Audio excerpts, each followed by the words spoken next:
Tyler's now in. Check out the new office space. Hola. Can you hear me?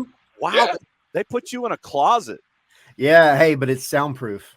It's soundproof. Oh, is it? Uh-huh. Well, mostly. I mean, I'm not like NASA soundproofing anything, but you shouldn't be able to hear children running down the hallway or explosions on the other end of the house. Oh, what's up? But that's part of the charm, sir. Yeah. It is. It is. But actually, I had enough of that charm for a while. Cesar Luis Merlo tweeted like 30 seconds ago. Oh, he did? Confirmed. Thiago Almada will play for Botafogo. His pass was purchased by the Eagle Football Group for around $20 million from Atlanta United. The Argentine in principle will be in Brazil until December. Then he will go to León. Well, damn it. He beat me to the breaking news sounder. You're welcome. Yes. That's my job here. So, all right. So, fine. I'm going to rewind it, and we're just going to go ahead and do it this way all over again.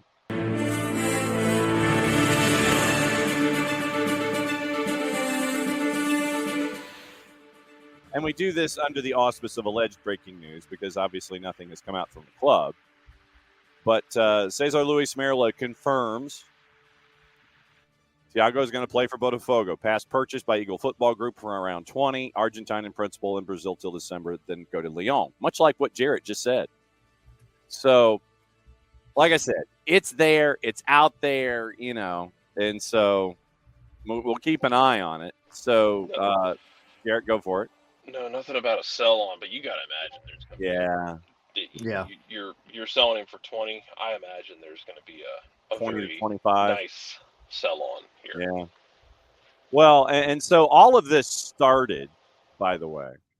All of this started kind of pseudo 2 days ago, where you got all of your tier one sourcing, and they're sitting there saying, yeah, it's happening, and all this kind of stuff. And so then John Texter, the head of Eagle Football Holdings, decides to answer a question on social media. And so he goes on YouTube and saith the following, courtesy of YouTube, our own selves. Thiago, hope you're doing well down in Brazil. I'm in London, just trying to get some work done. Anyway, just wanted to let you know the story. Cesar Merlo, sure he's a nice guy, just has it wrong. I haven't made the offer yet. I think a lot of journalists are trying to get out in front of the story. Maybe they anticipate that we're going to get a deal done. Certainly we love the player. We've had a good time talking to his family. But we're doing this the right way. I've got a good relationship with the leadership at Atlanta United. We wouldn't go in through the back door. We'll go in through the front door. I plan on sending the offer to them directly this morning and giving their CEO a call. That's where we're at. We have no idea sort of what the terms of the deal might be, but we're just presenting it to him today. So that's it. That's the truth. We love the athlete. We respect the club. He's still a player for an MLS team up in the U.S., and these stories just shouldn't get ahead of themselves. We hope to get it done, but, that's up to Atlanta. So anyway, just wanted to clarify that for you. There's a lot of false reporting out there. I'm sorry about that, but that's just life these days. Anyway, good talking to you, and we'll talk to you soon. Hey, Thiago, hope you're doing well down in Brazil. Me on repeat. You remember what I said a minute ago about how his agent I have questions about his agent. Yeah. Because I just at this point I assume that like the leak you got 45 minutes before Saturday night's game. Yeah. I assume it's coming from his agent's side. Yeah, I mean the Tyler, the one thing that we have always learned, and I've got Garth Lagerway from Dukes and Bell from yesterday as a follow-up here coming up in just a little bit. What we have learned in our journalistic endeavors in the past is it is not just what is said, but what isn't said, and not by who says it, but who doesn't say it. Because think of college football coaches who have mega agents, a.k.a. guys like Jimmy Sexton, and you have an opening. College football coach says, no, I have not had a discussion with blank about their job opening. Unless, of course, you're Schlossnagel, apparently, at Texas A&M. But then, it's once again, it's what isn't said and by whom it isn't said by to end a sentence in a preposition in these kinds of cases. Yeah.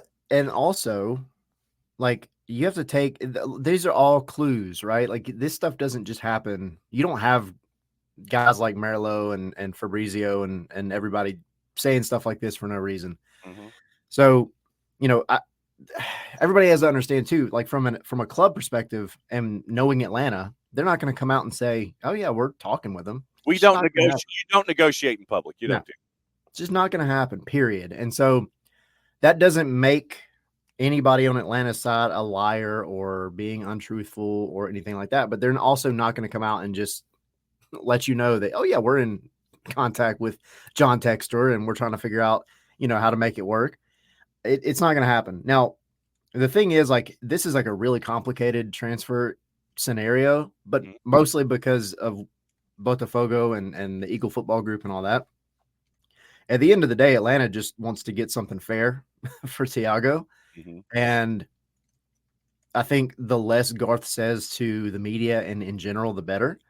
And so, yeah, I just, obviously, every time something like this comes around, people are going to go up and down on, give their opinions and all, which is great.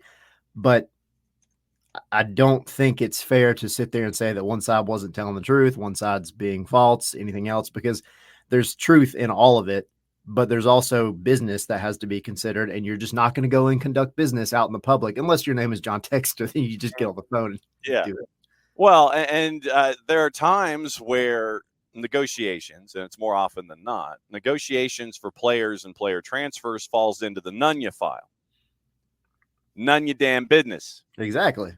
And you don't want to negotiate in public and sit there and say, well, yeah, we're looking for, term X. We're looking for this price tag.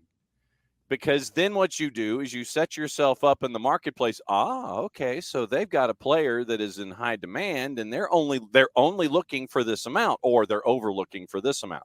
You negotiate in public, you either undercut yourself in the public sphere, or you sit there and it's like everybody doesn't want to deal with you because you're being completely and totally unreasonable in the public sphere. You want to make sure that everything's behind closed doors.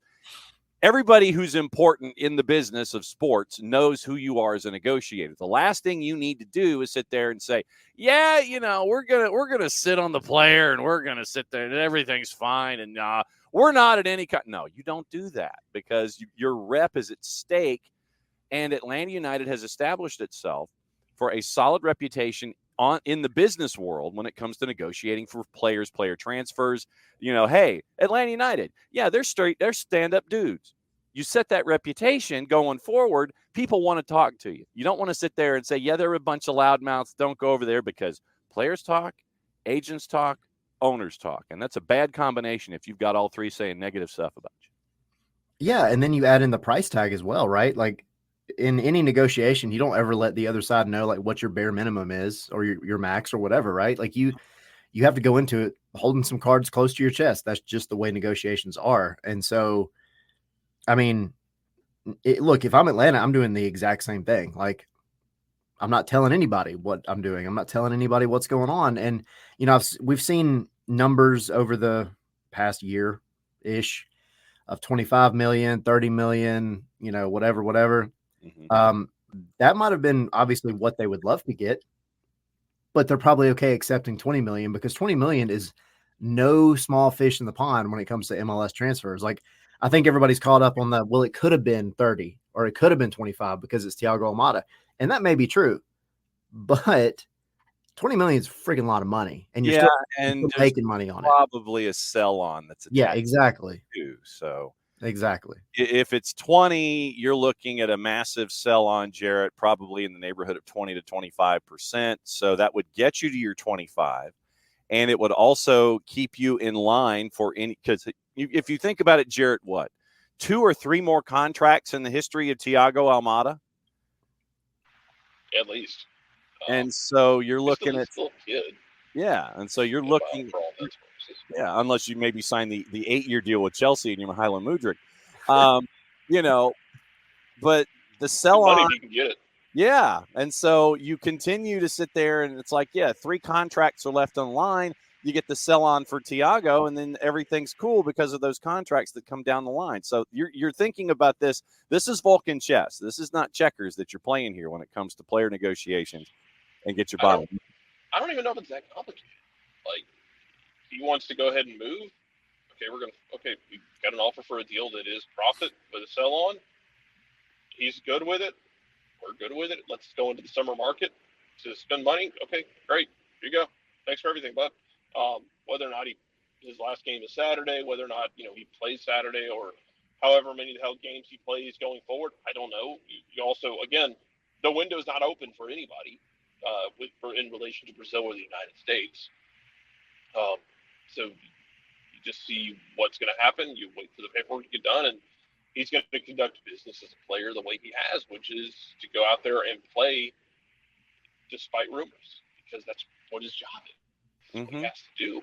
I'm sure it's not easy to be able to compartmentalize everything the way that pro athletes do, but it is a skill you have to do that job. It's one of the reasons you have so many zeros on the end of that paycheck. I wonder too, with the sell on, again, assuming there is one. I think it would be wild if there wasn't, or if it was I'd low. be amazed if there's not.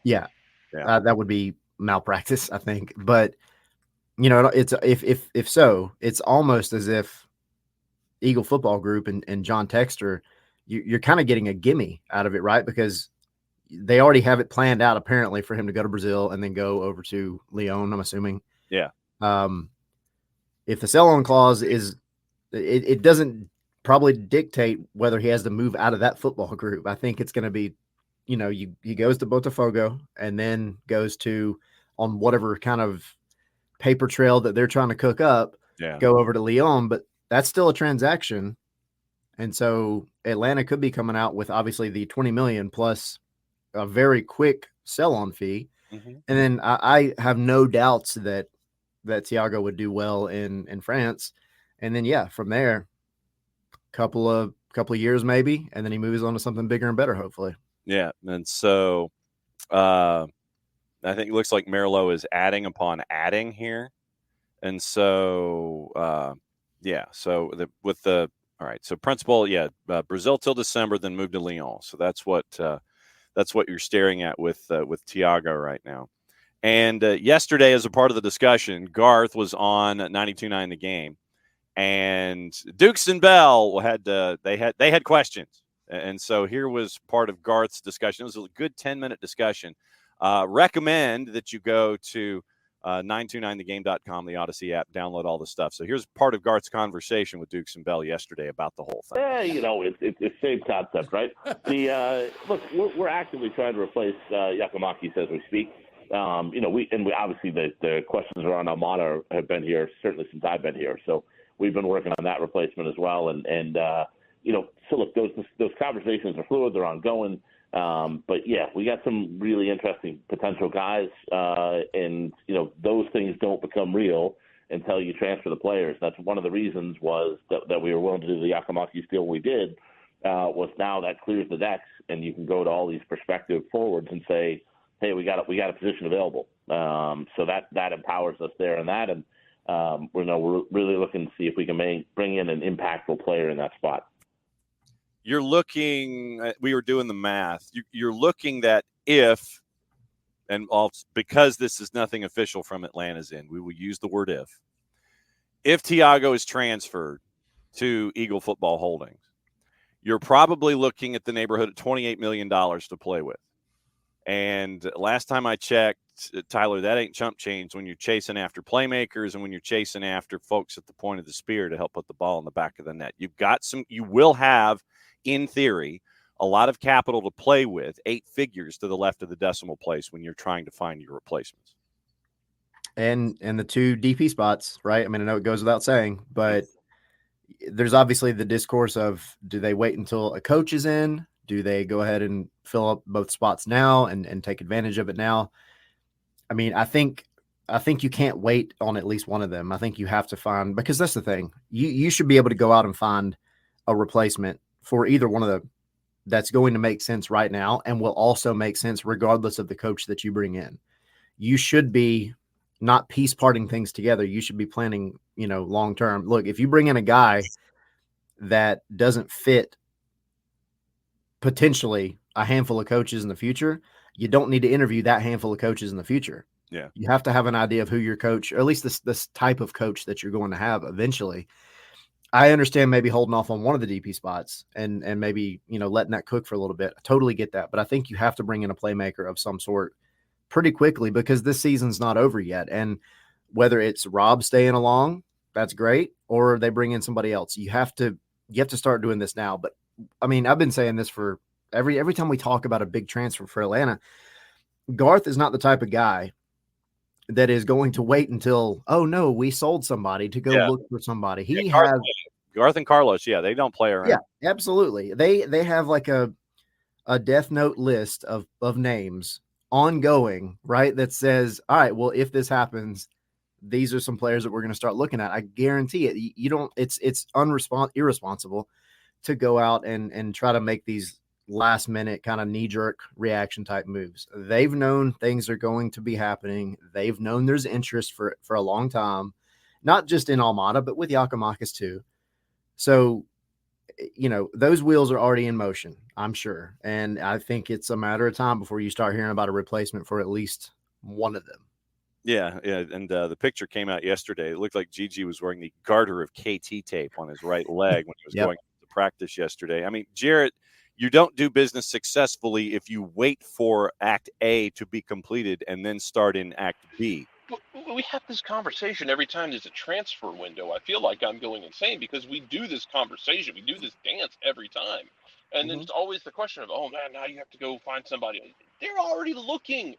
They've been No fine. one is that thick. I promise. But we'll say the same thing we say every window. Yes. No. Depending on what team you are too, maybe. Yeah, and if you want to spend money versus can't spend money, then how do you do these kinds of things? It's amazing what happens, say, in a place like Colorado when I don't know, you actually spend money and bring players in. Exactly. Who knew that? Who knew that happened? I know, it's kind of crazy. Now, like, obviously, don't be Chelsea. Like put the money where it needs to go. But like, it's again, Atlanta they don't have an issue with money. I know we always say that, and I feel like I'm like the little nephew that's picking out of Uncle Arthur's pocket saying that, but like they have money, right? Like they have money to play around with, regardless of if you sold Almada. And by money, I just mean in general. I don't mean like salary cap. Yeah. But now you do have space that you can use, and also you're making a lot of money on this particular sale if it goes through. So, I mean, yeah, like. Shoot big, but shoot for somebody that's going to fit the team. Yeah. It's like you want to bring in Zlatan, something Zlatan-esque where it's just like, yeah, bring want him somebody who's going to win trophies. Exactly. But he conquered Major League Soccer, Jarrett. Zlatan can kiss my ass. I agree with you. The other piece of I will probably be circling through Atlanta United as part of the conversation this morning, but the other piece of broken news that came out this morning, Lizzie Bescherano mentions that, and it happened, it's like she releases the story just before we go on the air. It's like, can you do it like while we're on the air instead of just beforehand? We have a rundown, and then most of the time the rundown gets wadded up and thrown in a corner. MLS plans to take a break during the 26th season to accommodate the World Cup in order to avoid incomplete rosters throughout the duration of the competition. Length of pause remains undetermined, but the league agreed it was needed to navigate the calendar. Brad Purcell, Senior VP of MLS Game Schedule Management, God, that's two sides of a business card, provided insight into the planning process for the upcoming season. Quote, for the World Cup in 26, we will take a break. Writes down, I need the Ross Geller drop. Ross Geller drop ad. Yeah, so I've got to add that. MLS will pause during the competition, but the length of that break is to be determined. But given the size and scope of the 26 World Cup and being in North America, that is one tournament we will take a break for. End quote. Continue paragraph. We have an ongoing dialogue with our clubs about this challenge that we face year to year during FIFA windows and international competitions, so it's something we discuss. We're looking ahead to 25, 26, and 27 to consider and make adjustments to our schedules so we don't lose quite as many players to these competitions that conflict with our season. Okay. So how do you balance? Are you going to start earlier? Are you going to drag this later? Are you going to throw more midweek games in? Do you do the Gary? whole Do you do the season? Gary Bettman hold? Do you do the Olympic hold like they did the National Hockey League? I wonder. And Freeze the man, season. I'm getting ahead of myself. I apologize ahead in advance. No worries. For We what's got about time. to happen. Yeah. I wonder if they're going to lean on Open Cup even harder now to not do it. Because It wouldn't surprise me at all. Yeah. I think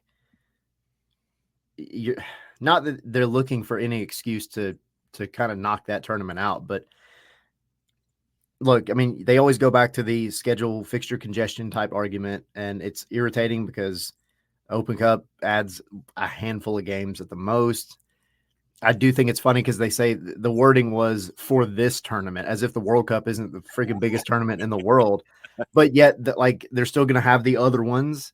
Well, Purcell said Leagues Cup will remain a priority during 26. Officials may introduce changes or modifications to the tournament to adjust to the necessary calendar. Quote, I don't think we'll pause Leagues Cup, but we'll have to adjust our calendar to be able to accommodate everything. And Leagues Cup is obviously a new but very exciting competition that we and our partners in Mexico want to maintain. There may even be adjustments or modifications, but it is a competition we plan to move forward with, end quote. I have an idea. If they want to keep it all the same way. I mean, this is not my number one idea, but I know trying to get them to do anything significant with Leagues Cup is going to be like pulling teeth. So maybe you just have every team play just the Eastern Conference if they're in the Eastern Conference, shorten the season a little bit, and then make it a true East versus West for MLS Cup. And don't worry about any of the intermingling of East and West matches. So you shorten a few games right there, and you don't significantly change any. I mean, I guess that is a significant change, but you don't have to like redraw the entire board to figure out a way to make it work. Oh, come on now. Of course, that's part of the fun. You've got to redraw the entire board. Yeah, you could just do East. Play home and away against the teams in the East. Maybe add a third game that alternates every other year for your quote unquote rivalries. So like Atlanta would play this year. Atlanta would play 2 home games against Orlando, 1 in Orlando. Next year, Atlanta would play 2 games in Orlando, 1 at home. Do that. If we're going to really start going down a dark path of weird schedule stuff, first off, I'm going to need to consult with my lawyer, Nick Alifi, after this conversation. Introduce a variant of the Scottish split, please. Oh, God. So once you're done with those games, top 6 teams in the East I have to play each other. So you get these high-stakes games leading up to that like give them like a series of games between the top 6 in the East where they have to play each other and fight it out. And then after those games are done and after the blood is shed, then you have your standings for the playoffs and you go one off. See, this is what happens when you have a massive Scottish fan that is attached to Major League Soccer. And KFC, Jason, Jarrett trying to renew things that annoyed Jason. Hey, man, look, the split is fun because what you end up with at the end of the season is 8 games between teams that are all crunched together in the standings. So every game has some significance. Uh-huh. Like every game is like, even if it's 1 versus 6, even if it's like 3 versus 5, every game is going to impact how those standings shake out. Yeah, then do a one-off in the playoff, then go beat East versus West. Oh, boy. Or you have a year between now and that year. How about you shorten up 2025 a little bit, pull, MLS Cup back to the beginning of November, if you can make it work, or end of October even, and then just start 2026 in January, early January. Well, I mean, and Ricky touched on it too, man. Like, because I feel like we have this. I feel like there's never really true momentum behind the conversation. But to your point there, I mean, what if it's a harder shift than what you're talking about, and you start shifting the calendar hard away from what you've got? What would your big television partner have to say about this?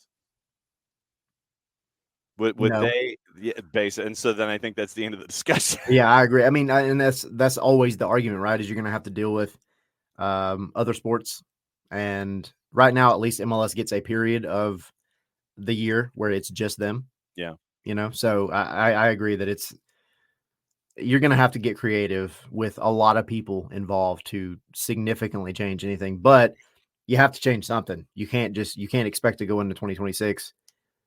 First of all, I thought maybe this was just me assuming and trying to make common sense out of things, but I thought we already knew that we were taking a break for the World Cup. Like, that needed to happen, period. So I don't know, but you do have to figure out a way to let that happen and play out the way it needs to without MLS trying to fit stuff in during that time. But MLS needs to step back a little bit with some of these international breaks regardless. I don't know. There's really no easy answer to the question though, but they've got to get creative with it. Tom Russo is suggesting Apertura Clausura, split the season into two, August to mid-December, March to early June. And I mean, that would make some sense. And yeah. Ricky's like, no way they should play during the World Cup. Oh, absolutely not. No. Because then you're pulling eyeballs away from your main domestic league when an international competition is going on in that same geographic footprint. So no, you don't want to shoot yourself off at the knee just to continue to have your domestic league playing. No, you're gonna take a break of some description when the world comes to your hemisphere. Especially considering you're going to have to schedule around it because they'll be using your stadium. Right. It's not like you have another option. What are you going to do? Where are you going to put them all? Right. You going to move the MLS games? Yeah, Atlanta's going to go play at the Fraction. What are you going to go play at the Fraction? Play in Phillips Arena? Bobby Dodd, it is. There you go. It is, buddy. There it is, man. That's hey, they've renovated to that point. Mm-hmm. And that's yeah. You can, let's see. So if we carry this, so Houston would be fine. They'd be playing at Hell in a Shell because NRG would, yeah, there you go. You're going to move to NRG and let everybody just sit there and go, hey, look, FC Dallas will still be playing at Toyota. But yeah, there will be a couple of instances where your venue will be used. Then you just go to a secondary venue or something, Yeah, so Atlanta goes to Bobby Dodd during the World Cup. No, in front of a crowd of like 12 people. Right. So no, it is evolved into a Walpassian Wednesday morning of biblical proportions because you have someone talking to Cesar Luis Merlo, not named Atlanta United, saying that a deal is a deal. And, we've got that. We've got World Cup. We have all of these things going on. And we haven't even had the chance to talk to Tyler about Atlanta United yet specifically. We've gone into this show a half an hour with this segment, a half an hour with Tyler, and we've yet to discuss Atlanta United specifically with the man. I'm here for all soccer-related conversation. So. No, well, I mean, that's why good, because the twos are back on tonight. Yes, they are. For the first time in 3 weeks, because MLS Next Pro doesn't know what a calendar is. No. Yeah, speaking of calendars. Yeah. By the way, that's a 7:03 kick pregame show, a little before 7, so I'm guessing like a quarter till or something like that. And that's at our Mixler site, soccerdownhere.mixler.com. Jason will be on the call for that. And then on Sunday, I will have the call. Jason's going to be with the UPSL final, so I will be on the network with the call with Atlanta United 2 and Messi and Friends 2. And that kick is at 6, so pregame shows at 5:45 here on the network, SDH Network, soccerdownhere.mixler.com, and where else you like to listen to our stuff. Rob Valentino is continuing to make things happen as the players, Rob sits there and says, go, players do, Because if Rob did something, that'd be interesting because I don't know if we have a roster spot for Rob Valentino. They go to St. might Louis. in a minute. Yeah. Yeah, really. 2 matches since the last time we talked. And it was the ridiculousness of DC, which really could have been on MTV at like 11 o'clock at night and been its own episode. The home of the DC Defenders looking like it got chewed up, spit out, and somebody at Pike's Nurseries would need to be held responsible for it. And so you get the result there in DC, and then you turn around, no Tiago, and you end up sharing a point with all caps. So in the last week, sir, your observations about what's been going on with Atlanta United specifically. I can't believe that's a week. That was a lot. And you even mentioned Copa America. No.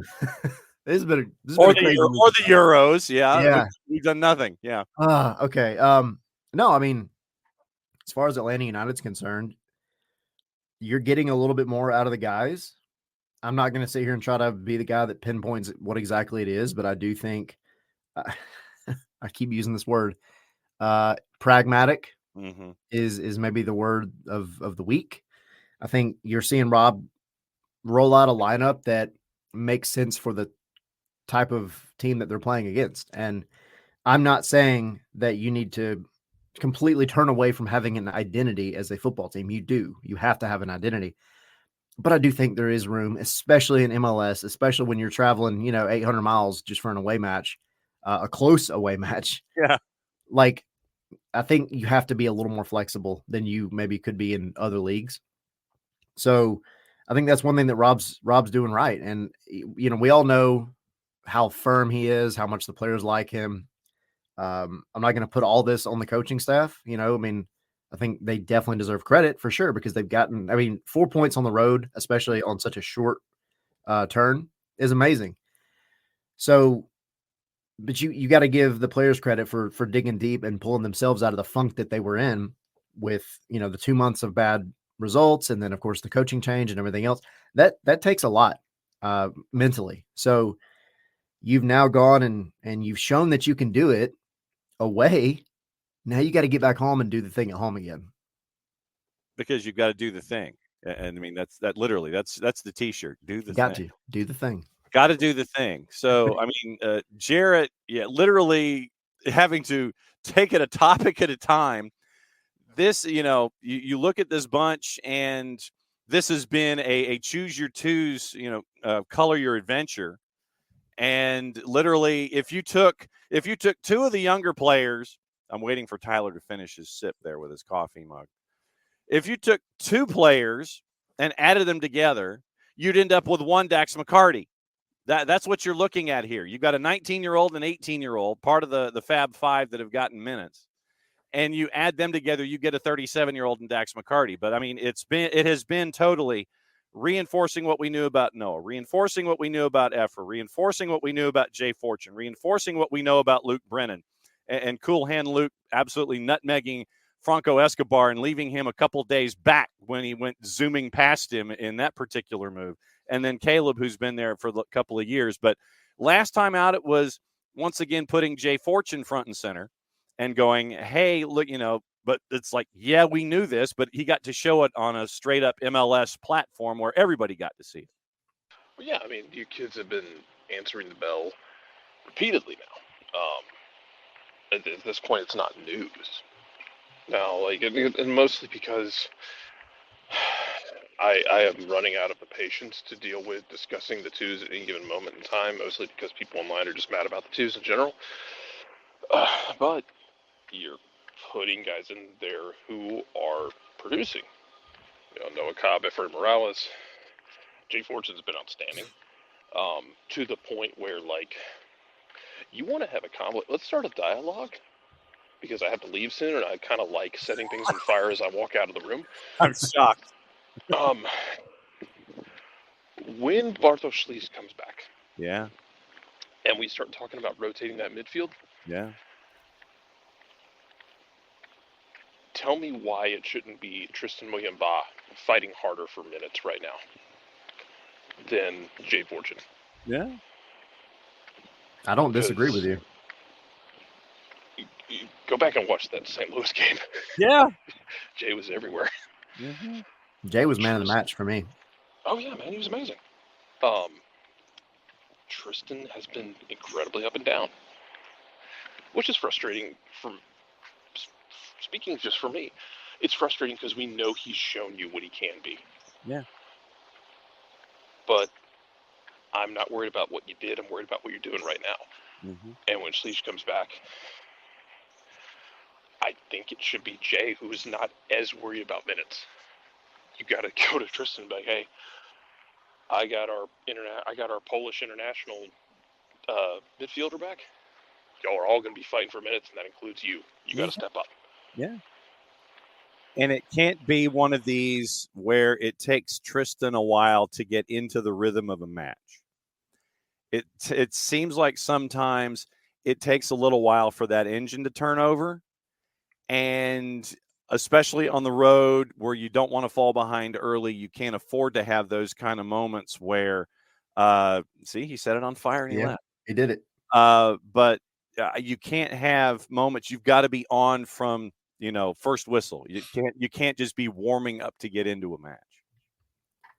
And that's something that I'm sure the coaching staff has identified, right? Like if everybody else sees it, I'm sure they see it too. And yeah, it's got to be a conversation that has to be had. The good thing is, I think Rob Valentino is the type of coach that's not going to mince words when it comes to saying he's not going to ish around. No. Yeah. Tell him like, look, get your crap together. You need to come out locked in from literally the opening whistle and stay that way. And you now have the kid, like Jarrett was saying, you have the kid and the other guys back there with the drive and the hunger to back it up and put a little pressure, because we always say it, healthy competition, right, is what drives everything. You have to have that. I mean, it's helped the goalkeeper position this year.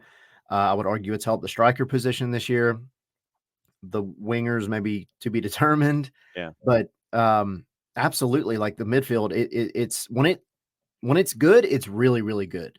But then again, like you said, when you either don't start off the match the way you want on the front foot, or you kind of do this up and down roller coaster thing throughout a match, it makes it very difficult for anybody else on the team to get into a rhythm. It has to start with the midfield. They dictate the tempo.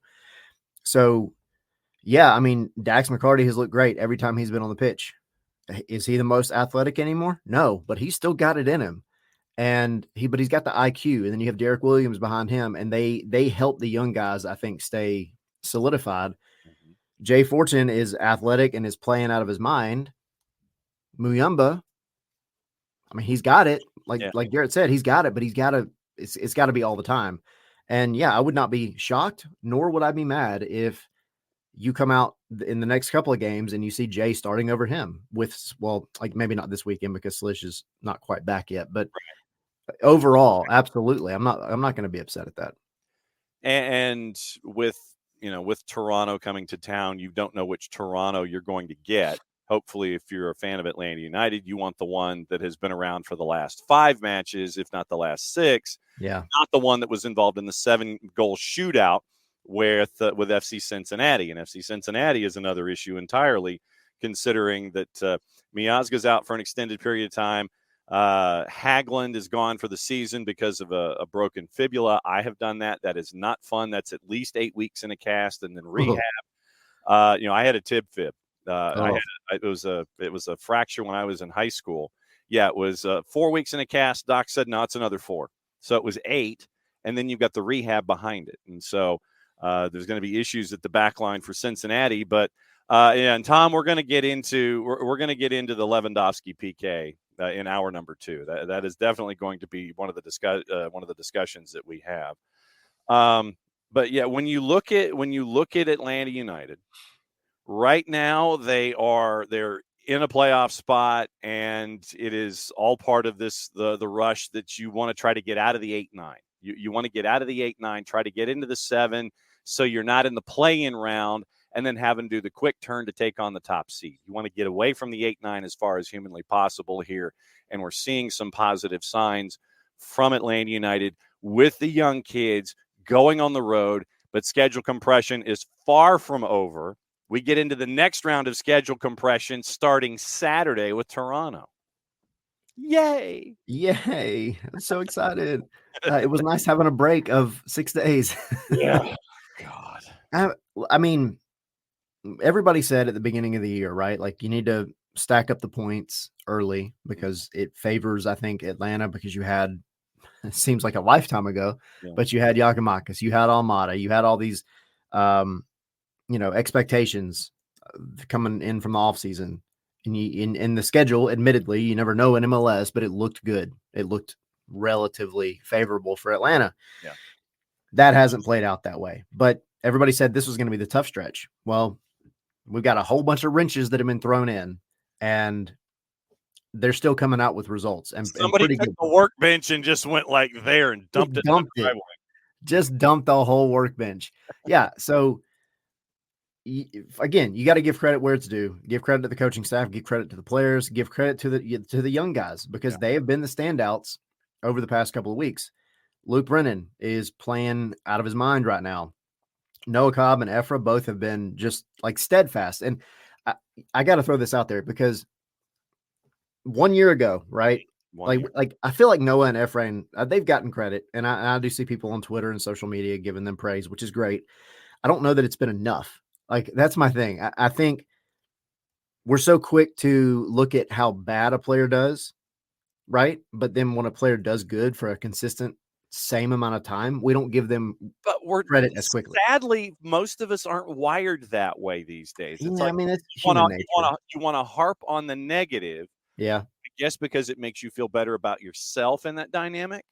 I guess. I'm guessing it's like, it's instead of focusing on positive things and drawing us all into a discussion about everything that's cool, you want to sit there and harp on the negative and have all these black clouds hanging over your head. It's like the old Calvin and Hobbes cartoon where Calvin's in a bad mood and he walks up to Susie, and Susie is, the standard of goodness and light that she always is. And because Calvin is in such a bad mood, he turns Susie's good mood into a bad mood. And then the final frame is there's nothing better than, turning somebody into the same mood that you have. I forget, I was paraphrasing, but basically Calvin was happy that he got to turn somebody else's good mood into a shared bad mood, was basically the cartoon that Waterston dropped that day. Yeah. I mean, misery loves company, right? Yeah, and that's how it is. Yeah. And Kefsey, I know you're saying we just did it to Tristan, but the thing is, I've been very, very, this is not a word, praiseful. But I'm making it up. It is. I've given praise. Yeah. To Muyumba. Since he got here. I thought he had a great end of last season, but I do feel like he's been up and down this season. But going back last year, how many people were, super excited about Derek Etienne Jr. coming in, and everybody kept saying, well, he'll get there. He'll get there. He'll get there. Well, now we're at about the time where people started to think, all right, well, he might not get there. And now this is not looking great for this signing. And so, but now you've had Noah Cobb and to a degree, Ephraim Morales, that have come in and just stood on their head multiple times in multiple games. They've been consistent. It's not like they're having one-off games. And we're at that point in the season where, I mean, they're starting to get attention from outside as well. Like, it's not just Atlanta fans. I think you see this with other like opposition, folks on social media. They see these players and they have something to say about them. Up in Charleston, Alan Carlton was another one that came on, and the Charleston people were talking about how good this kid was. So, Atlanta's pipeline and the academy, the twos, like, they're doing the job, and they are keeping this team afloat right now when it was supposed to be really difficult. Yeah.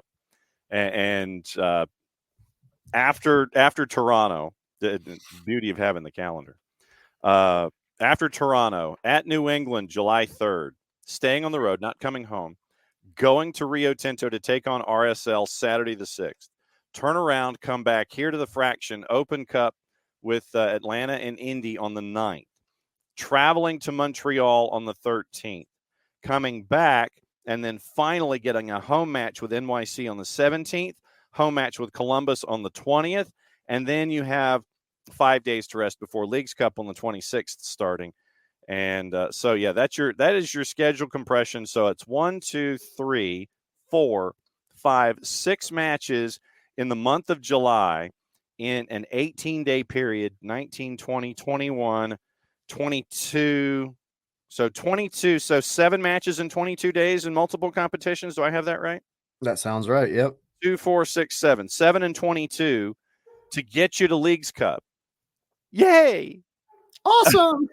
You're not soundproof. I'm hearing an animal. Do you hear that? Ooh, that bothers me. Okay, I'm gonna have to add some more foam in here. Okay, well, and I think you've got to add it behind you. It's like you pad the scarves and things like that. But yeah, I heard the dog barking. So. Okay. All right. I'm gonna have to go get on my dog now. She's ruining my show.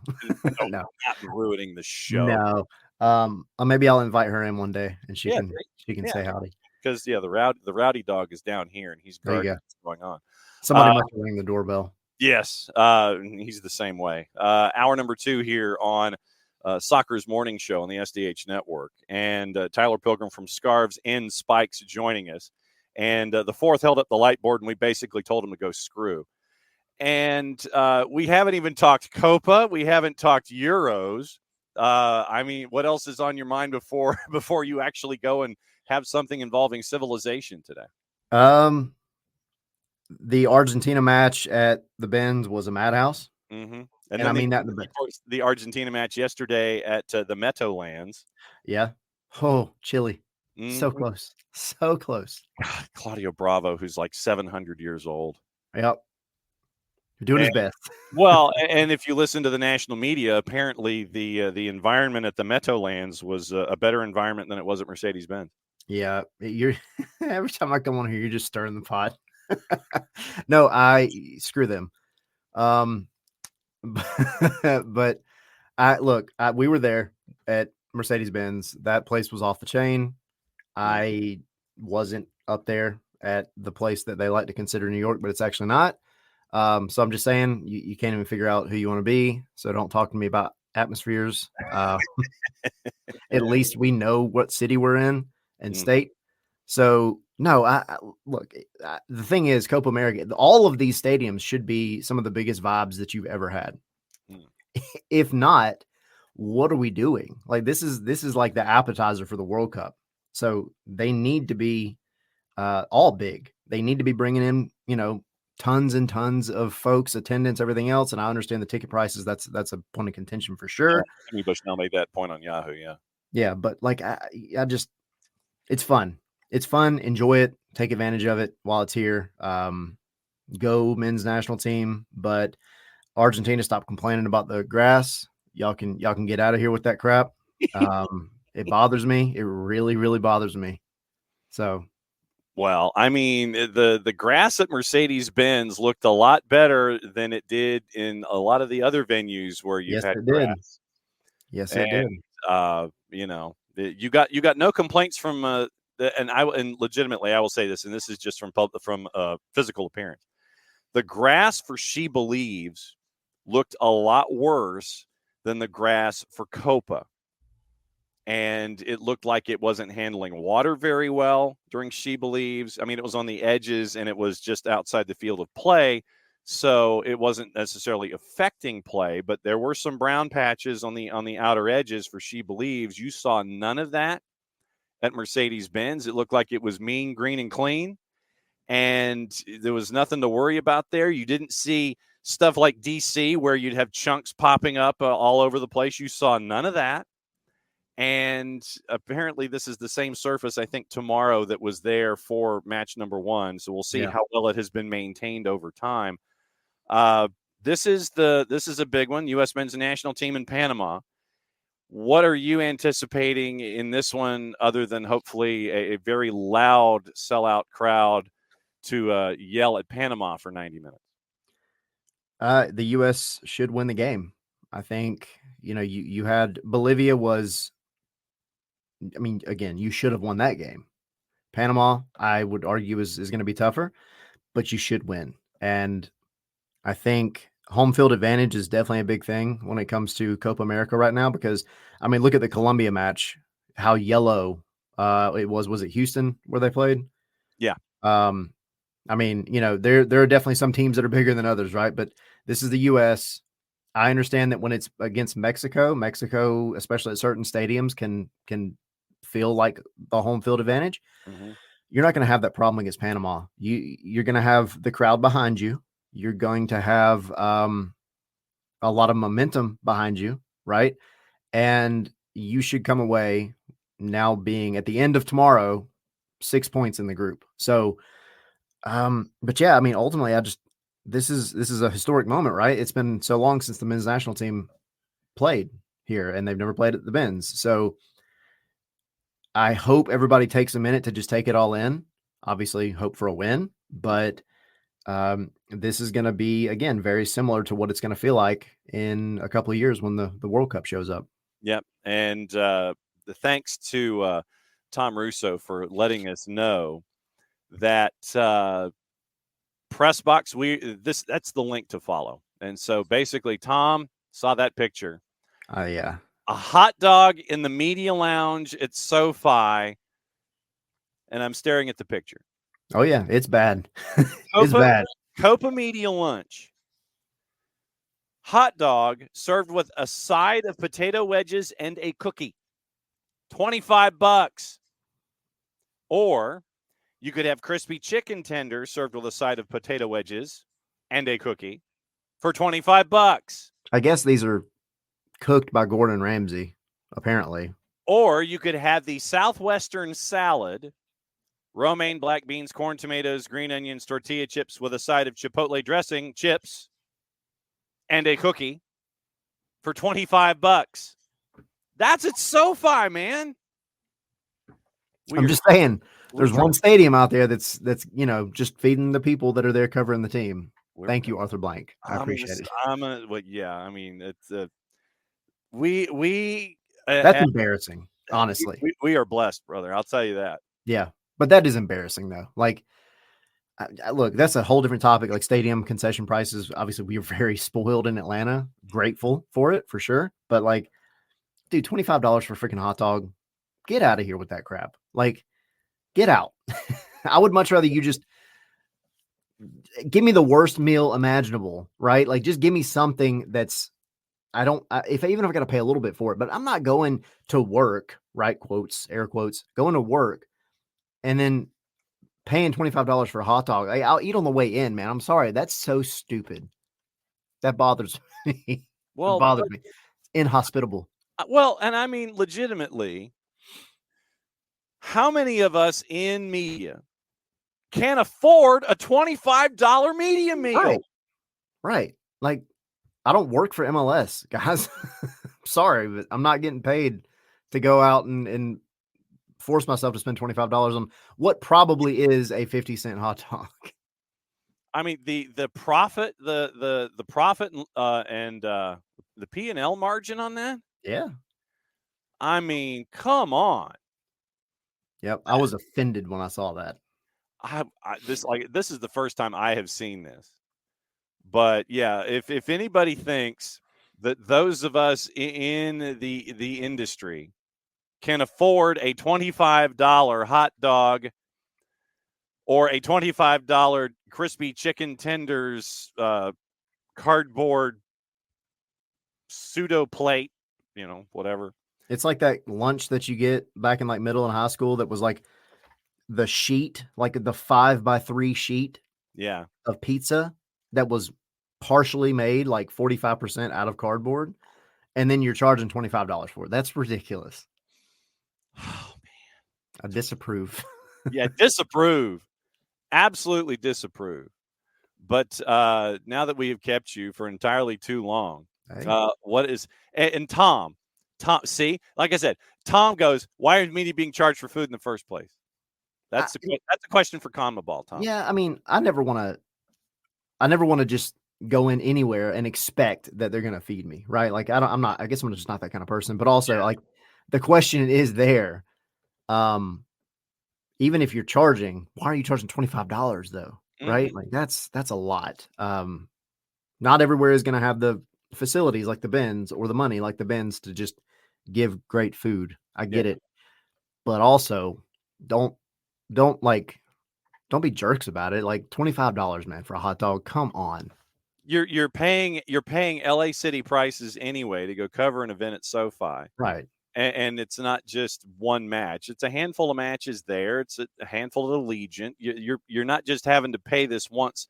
You're having to pay LA prices more than once. And if you're a member of the media who literally, I mean, there are a lot of us that, in our younger days would live on the media meal and would just go cover things just so we could eat. And I mean, legitimately at SoFi for the Copa media lunch to have 3 options all at $25 when you're already spending a boatload of money to go cover the event in Los Angeles and paying LA prices and then having to pay LA prices to eat. I mean, I know that we as members of the media seem like we kvetch about things that we shouldn't. And there are a lot of things that we shouldn't kvetch about in the media, but a $25 media meal, that's out of hand. Yeah. That's over the top. Out of blanking Over hand. the top. And that's the thing. If you're going there every match, right? I forget how many there are at SoFi, but I mean, you're looking at maybe if you were to go and buy a meal every time you were there just to eat, you should be smarter with your money, first of all. But that's like $100 if over the course of the entire tournament, I think, if I got my numbers right. If it's 4 matches, it's $100. Yeah, that's crazy. And unless you can write it off, then you're going to In-N-Out. And there's anything wrong with not going to In-N-Out, but I'm saying you're going to In-N-Out instead of dropping 25 on the media meal. But if you're there at SoFi all day, then you ain't got no choice but to eat there, because I don't think really there aren't a whole lot of restaurants in and around SoFi out by the airport anyway, because SoFi takes up all the space. Now that we've gone down that road, what's going on at Scarves N Spikes? So we obviously have our show tonight. This is not official, so I'm not may have Kevin Egan on tonight. I've heard of him. Yeah, I've heard of him. He's a good guy. Somebody said he's Irish. I don't know. But yeah, we may have him on tonight. It's not confirmed yet, but it's looking that way. So have him on, and then tomorrow, obviously Copa America, and we'll be back at the Signia Hotel, hanging out for a little bit before the match, starting at 4, kickoffs at 6. We'll get you done by 5. But we're going to have the chief communications officer of U.S. Soccer, Neil Buth, will be there hanging out with us for 20 minutes or so. He's going to just chat U.S. Soccer in Atlanta, men's national team, women's national team, everything U.S. Soccer related. And so it'll be in person up at the Nest on 4 bar in the Signia Hotel right next to Mercedes-Benz Stadium. So rock on. Easy walking distance. Yes. And so Tyler is going to continue to drink his morning beverage out of his Scarves N Spikes mug. Go ahead and plug where they can grab all their gear. There you go. Yes. ScarvesandSpikes.com. There you go. That's it. That's got all the links, all the good stuff. And he's also going to try and find more egg crate, because if we can hear his dog, then apparently Tyler thinks that there's an issue with that. Yes. So we will catch up with you soon, my friend. We will see you down at Mercedes-Benz. And I don't know if I've got parking yet, and I don't know if I'm going to get parking, if I'm going to take advantage of it, because considering everything that's going on, I don't know if you can get in, but I don't know if you can get out. That's the problem. Yeah. At least there's no $25 hot dog. True. Yes, absolutely true. And AMBSE needs to get as many hats tipped on that as humanly possible. Be safe, my friend. We'll catch up with you soon. All right. Thanks.